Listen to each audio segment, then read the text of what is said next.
नमस्कार, मैं प्रमोद सिंह और आप देख रहे हैं द P7 न्यूज़ चैनल। इस वक्त उत्तर प्रदेश में चुनावी माहौल है और आगामी आने वाला मनपा चुनाव मुंबई में है। तो हमारे साथ शिवसेना के नेता हैं अशोक मिश्रा जी। उनसे हम चर्चा करेंगे कि क्या कुछ चल रहा है माहौल। उनके शिवसेना के कई सारे कैंडिडेट उत्तर प्रदेश में भी लड़ रहे हैं, यहाँ से भी लोग गए उनके प्रचार प्रसार में। और मुंबई में भी आगामी BMC यानी कि मनपा चुनाव है, जिसको लेकर शिवसेना ही नहीं कई अन्य सारी पार्टियाँ भी तैयारी कर रही। तो इसमें इस तरह से इस बार शिवसेना क्या रोल दिखाने वाली है, किस तरह से आने वाली है, उसको लेके हम उनसे चर्चा करेंगे। अशोक मिश्रा जी, सबसे पहले आपका हमारे चैनल में बहुत बहुत स्वागत है जी। हम जानना चाहेंगे कि इस बार आपका उत्तर प्रदेश में भी बहुत सारे कैंडिडेट खड़े हैं और यहाँ से भी लोग गए हैं उनके सपोर्ट में चुनाव प्रचार कर रहे हैं। तो क्या लगता है आपको, क्या माहौल होने वाला है इस बार? देखिए, मैं उत्तर प्रदेश में अभी जो हम जो प्रयत्न कर रहे हैं, हम पीच बना रहे हैं। अभी तैयारी कर रहे हैं, समय लगेगा, निश्चित रूप से कामयाबी मिलेगी। कोई एक दिन में कामयाब नहीं हो जाता। ऐसा कहना कि हमारे बहुत सारे विधायक चुन के आएंगे, तो मुझे लगता है ये योग्य नहीं होगा। लेकिन निश्चित रूप से विधायक चुन के आएंगे और आने वाले मुझे लगता है 10 सालों में जो जिस तरह से आदित्य साहब, उद्धव साहब मेहनत कर रहे हैं, उस तरह से मुझे लगता है कि निश्चित रूप से शिवसेना का धनुष बाण वहाँ पे खिलेगा। और धनुष आप देखेंगे कि आने वाले भविष्य में हमारे ज़्यादा से ज़्यादा विधायक उत्तर प्रदेश में चुन के आएंगे। आप भी उत्तर प्रदेश से बिलोंग करते हैं और कहीं ना कहीं आपने देखा होगा कि पिछले चुनाव में सारे लोग इकट्ठे हो गए थे। BJP यानी कि मोदी के खिलाफ हो गए थे, सब लोग इकट्ठे एक मंच पे आ गए थे। तो इस बार शायद से कुछ लोग अलग अलग लड़ रहे हैं, कुछ लोग गठबंधन में हैं। तो उसमें शिवसेना भी अपना दाव आजमाने के लिए, जैसे कि उसको महाराष्ट्र का गढ़ बोला जाता है शिवसेना का, पर वो अपना फैलाव कर रही है, प्रसार कर रही है। तो क्या नज़रिया होगा, मतलब किस तरह से आने वाली है? देखिए, मैं आपको पहले एक बात क्लियर कर दूं कि हम किसी को हराने के लिए नहीं लड़ रहे हैं, हम जीतने के लिए लड़ रहे हैं। हमारी प्रतिस्पर्धा अपने आप से किसी और से नहीं है। और जहाँ तक बात आज जो एक पाखंड करती है भाजपा हिंदू के नाम पे, सचमुच पूछिए तो अगर जब ये हिंदुत्व की बात की जाती है तो एक ही नाम वो सबसे सामने आता है, वो सम्माननीय हिंदू हृदय सम्राट बाला साहेब ठाकरे। मैं आपको 1992 की घटना याद दिला दूंगा, जब बाबरी मस्जिद का ढांचा गिराया गया था। तब ये भाजपा के जो नेता आज हिंदुत्व की बातें करते हैं, ये अपने घर में कहीं भीड़ में छुपे हुए थे।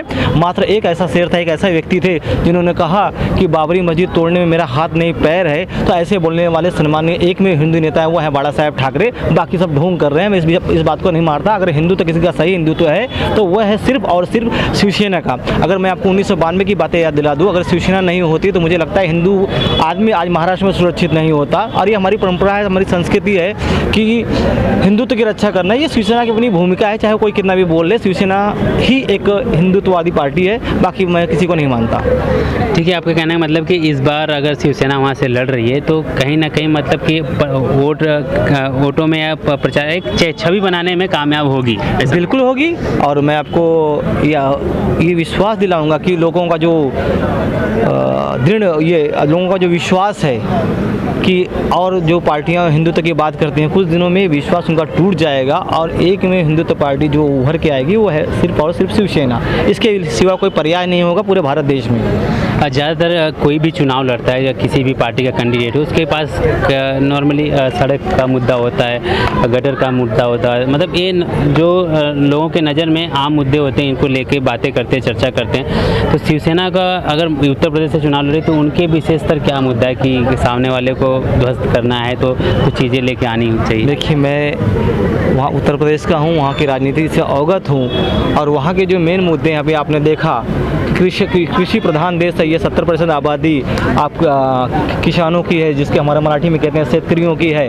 कहीं ना कहीं नरेंद्र मोदी जैसे व्यक्ति को भी झुकना पड़ा कि जहाँ विकास की बात हो वहाँ कृषि की बात ना हो। तो ये मुझे लगता है कि सरासर बेईमानी होगी। जय जवान जय किसान का नारा है हमारा। तो प्रथम हम उत्तर प्रदेश में किसानों की बात करेंगे, उसके बाद में इलेक्ट्रिसिटी है, शिक्षा है।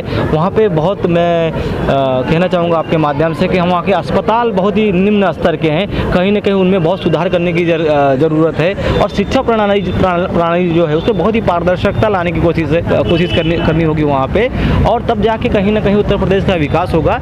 और तीसरी बात मैं आपको बताना चाहूँगा, कहीं ना कहीं वहाँ पे रोजगार के साधन उपलब्ध कराने होंगे, जो कि वहाँ पे नहीं है। इसलिए सबसे ज़्यादा उत्तर प्रदेश से सबसे ज़्यादा माइग्रेंट जो होता है मुंबई की तरफ या महाराष्ट्र की तरफ आपका होता है, वो मात्र उत्तर प्रदेश से होता है। तो कहीं ना कहीं उसमें स्थिरता आनी चाहिए।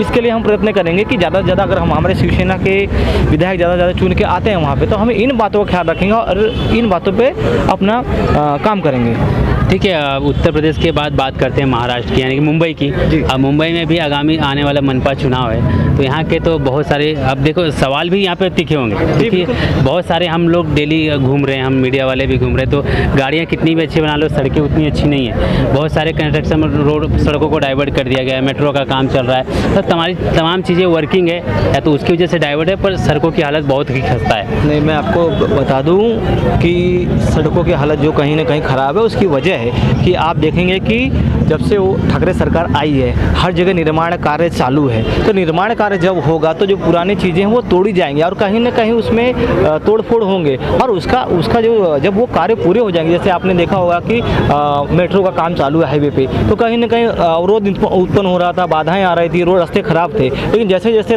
मेट्रो का काम होते जा रहा है वैसे वैसे रास्तों को ठीक किया जा रहा है और वापस एक अच्छा प्रारूप दिया जा रहा है। आप जहाँ भी निर्माण कार्य है और निर्माण कार्य जब भी हो जा रहे हैं, जैसे बीकेसी का ब्रिज देख लीजिए या पनवेल का ब्रिज देख लीजिए या कहीं और का ब्रिज देख लीजिए, आप जैसे जैसे वहाँ जहाँ विकास होगा वहाँ तोड़फोड़ होगी, तो उसको ये प्रोपोगंडा भाजपा का है कि सड़कें खराब है, रोड खराब है, महिला सम्मान। साहब, जब विकास होगा तो कहीं ना कहीं कुछ ना कुछ तोड़फोड़ होगी और उसका सुधार होगा।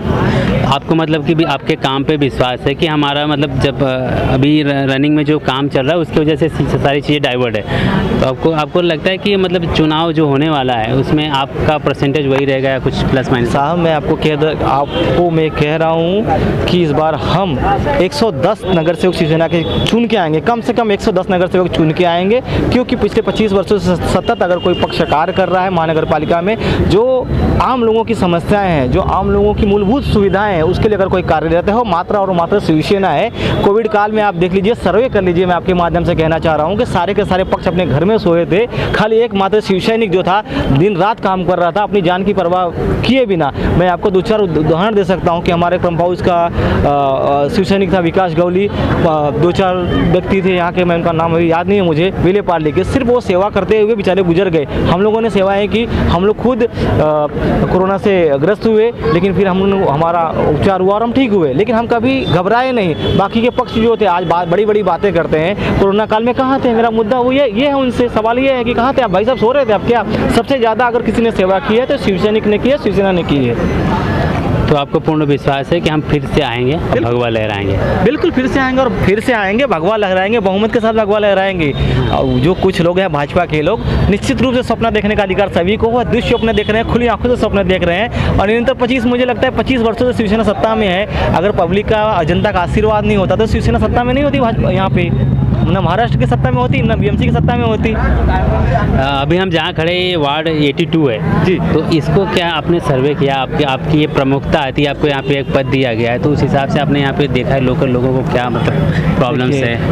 अब ये शिवसेना का बाल किला कहा जाता है, और पिछले बार शायद यहाँ से कुछ हमारी शायद कुछ त्रुटियाँ हुई जिसकी वजह से ये सीट चुन के नहीं आई, लेकिन मैं आपको आपके माध्यम से विश्वास दिलाता हूँ कि 82 सीट, चाहे वो कैंडिडेट कोई भी हो, उम्मीदवार कोई भी हो, इस बार भारी बहुमत से चुन के आएगा और वार्ड क्रमांक 82 पे शिवसेना का भगवा लहराएगा। अच्छा, जो कई दिनों मतलब जो लोग मेहनत कर रहे हैं शिवसेना में, बहुत सारे लोग मेहनत कर रहे हैं, तो जो आपके पहले से नगर सेवक है उन्हीं को टिकटें दी जाएंगी या कुछ और खूबियाँ देखी जाएंगी कि लोग समाज के बीच जाते हैं, कार्यरत हैं, या कुछ अलग चीज़ें देखी जाती है शिवसेना? देखिए, आदिल साहब का एक बयान आया था, शायद आपने देखा भी होगा, कि जो सचमुच काम कर रहे हो, चाहे वो 4 बार नगर सेवक हो, 5 बार नगर सेवक हो, उनको जरूर मौका दिया जाएगा। जो काम नहीं कर रहे हैं या जिनकी उम्र हो चुकी है, पब्लिक का ओपिनियन उनके बारे में नहीं है, और ज़्यादा से ज़्यादा युवाओं को मौका दिया जाए, शिक्षित लोगों को मौका दिया जाए, क्योंकि बाड़ा साहब के समय की शिवसेना बहुत ही अग्रेसिव थी और अलग थी, और आदित्य साहब के नेतृत्व वाली शिवसेना और सम्माननीय मुख्यमंत्री उद्धव साहब के नेतृत्व वाली शिवसेना ये अपग्रेड हो चुकी है, हाईली क्वालिफाइड लोगों की शिवसेना है। यहाँ पे पढ़े लिखे लोग हैं, विद्वान लोग हैं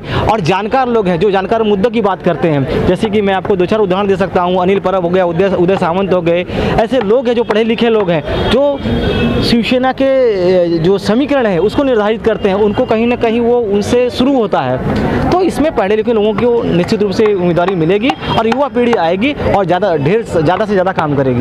तो ये तो बात हो गई यहाँ की, अगर भाई भाई कोई अच्छा काम कर रहा है, अप्रिशिएट कर रहा है तो जीत के आएगा, बिल्कुल ठीक है। लेकिन आपने कभी डोर टू डोर विजिट किया है, लोगों से मिला है, बातें की है कि उनको असल में है क्या, प्रॉब्लम क्या है उनकी? नहीं, मैं आपको प्रश्न में पहली बात तो मेरे समझ से परे है, क्योंकि प्रश्न जहाँ पे समस्या है वहाँ पे शिवसेना नहीं है, ऐसा नहीं है। जहाँ पे समस्या है वहाँ शिवसेना है। समस्याओं का हल करने में शिवसेना विश्वास करती है, राजनीति में नहीं। आप किसी भी शिवसेना की शाखा में चले जाइए, आप बताइए कि मेरी ये समस्या है, किसी नगर के पास चले जाइए, आमदार के खासदार के पास जाइए, बताइए कि मेरी ये समस्या है और उसका निवारण आप तुरंत दीजिए। शिवसेना कभी जात पात धर्म नहीं देखती, कभी राजनीति नहीं करती कि ये फलाने पक्ष है, ये फलानी जाति से, फलाने धर्म से। शिवसेना ऐसा कार्य नहीं करती, सिर्फ और सिर्फ समाज सेवा करने का काम शिवसेना करती है। तो इस बार आपको पूरा विश्वास है कि आप 110 सीटों पर जीत के आएंगे?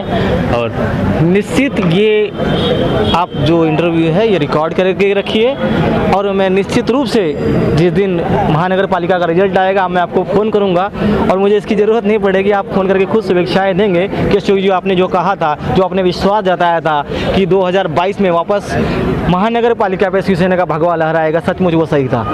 हमने आपके भी नाम के चर्चे सुने हैं, अगर आपको मौका दिया, आपको आपके प्रमुख चुन के टिकट देते हैं तो आप अपनी जिम्मेदारी किस तरह से निभाएंगे? देखिए, मैं राजनीति में आया हूँ सिर्फ और सिर्फ समाज सेवा करने के लिए। शायद ये लोगों को एक कहा जाए कि आपकी भाषा में हजम ना हो, लेकिन मुझे पैसा कमाने के लिए मैं राजनीति में नहीं आया। भगवान ने मुझे बहुत कुछ दिया है, रोजी रोटी मेरी अच्छे से चलती है। मात्र और मात्र मैं लोगों का काम करना चाहता हूँ, मैं उनका काम करना चाहता हूँ जो बेचारे अस्पतालों का इलाज नहीं कर पाते, जिनकी शिक्षाएँ पैसे के बिना अधूरी रह जाती हैं, जिनको रोजगार नहीं मिल पा रहा है। मैं उन लोगों के काम आना चाहता हूँ जिनको वास्तविक समस्या है, मूलभूत समस्याएं जो उनकी दूर नहीं हो रही, उस पर काम करना चाहता हूँ। बस मेरा इतना उद्देश्य है कि मैं यहाँ पे मात्र और मात्र सेवा करना चाहता हूँ। तो चलिए, आप हमारे चैनल के माध्यम से आपके जो चाहते हैं या आपके जो जनता है आपके यहाँ की, उनको क्या मैसेज देना चाहेंगे? बिल्कुल ही कि अब ये खेल का वातावरण है, आपने राजनीतिक प्रश्न पूछ लिया, इसलिए मैं जवाब भी दे दिया। मैं वही कहना चाहूँगी कि आज ये विघ्नहर्ता चषक 2022 जो मेरे ख्याल से मेरे सहयोग से इसके पहले भी आयोजित हुआ, लेकिन हम लोगों ने एक नई टीम बनाई, उसका आयोजन किया और निरंतर इसको नई ऊंचाइयां देने का प्रयत्न कर रहे हैं। जैसे मैंने आपको कल भी बताया कि इस टूर्नामेंट को मैं जब तक मुंबई का सबसे बड़ा टूर्नामेंट नहीं बनाता तब तक मैं रुकूंगा नहीं, थमूंगा नहीं। और निश्चित रूप से ये आप देखेंगे कि अगले साल ये सबसे बड़ा मुंबई का सबसे बड़ा टूर्नामेंट होगा। और मैं युवाओं से सिर्फ विनती करना चाहता हूँ कि जो आज वो मोबाइल गेम में फंसे हुए हैं, बिजी हैं, उस गेम से कहीं ना कहीं बाहर निकलें और अपनी जो सक्रियता है वो मैदान में लाएं। क्रिकेट, फुटबॉल, वॉलीबॉल ऐसे खेल खेलें ताकि वो फिट रहें, तंदुरुस्त रहें। ओके, तो आपने सुना शिवसेना नेता अशोक मिश्रा जी को, उन्होंने आज उत्तर प्रदेश और मुंबई में बीएमसी चुनाव को लेकर क्या कुछ प्रतिक्रिया दी है। तो कैमरा पर्सन रोहित के साथ Pramod Singh, the PCO news, Mumbai. मैं प्रॉपर फ्रेम में था, हाँ दबा दे।